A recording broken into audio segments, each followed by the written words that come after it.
Hey class, I've had a couple of questions from a few students about the work I've set on Edmodo. So hopefully this step-by-step guide should help you with exercise 5, which is letter writing.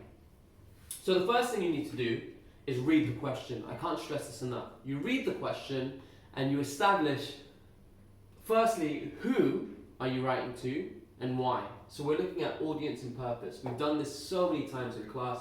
I know you're experts. So the audience is exactly a friend. And the purpose is you're thanking them. So if it's a friend, you're using informal language. We'll come on to that a bit later.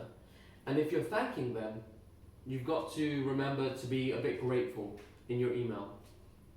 Secondly, you're given 3 bullet points for this question, okay? In order to get the top grades in the mark scheme, which I've got here, I've left you the mark scheme, it says you need to ensure that the task is fulfilled. This means answering each bullet point equally. You can't just leave one sentence for the first bullet point, 6 paragraphs for the second, and the third bullet point a word. Equally address each one, and I guarantee you your examiner, aka me, will be very impressed. Third, plan, plan, plan. I know you hate to do it. When I look through your books, the planning isn't as good as it could be, but I know you guys can do it. Okay, a very easy way to plan this specific exercise is write 2 sentences for each bullet point. What are you going to include in those bullet points? Okay, and once you do that, when you come to writing it, everything makes a lot more sense. Step 4, this is key, informal. This will help you get the language grade. Okay, you're writing informal, but not too informal, guys. Okay, this is an email to a friend. It's not your WhatsApp chat. It's not Snapchat. It's not TikTok. I don't know how these young things work, but, okay, so you can spell formally. You can use informal words, but do not spell them informally. No lol, BRBs, no yeets, no GIFs, I don't know how you say it. No video clips, please, guys, okay? This is for your exam. Now you're like, Mr. Hashim, there's 8 steps. You've only got 4 steps on this board. Well, boom! I just ruined my puzzle. Here's the last 8 steps. Here, last 4 steps. 5.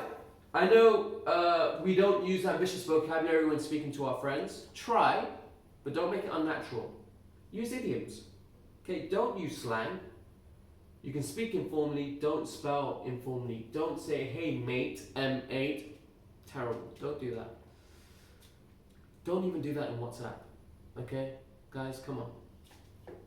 Contractions are good. Remember, contractions are words like don't, can't, won't, stuff like that. Okay? Step 6, establish a familiar tone immediately. Okay? Remember, you know this person. It's your friend. The examiner wants to be convinced that this is actually someone that you know that you're writing to. So if you add in a friend or an aunt or something like that, for example, hi, I just came home and my brother has been annoying. He really misses you. Obviously, even if you don't have a brother, these people don't exist. But convince me, convince the examiner that you have friends. I know it can be hard, guys, but you can do it. Step 7, stick with the word limit. Do not go over 200 words. Do not go under 150 words. It's not that much. Try to get everything squeezed into that amount. And last but not least, an informal sign-off. You're not writing to your boss, okay? You're not writing to the head teacher, okay?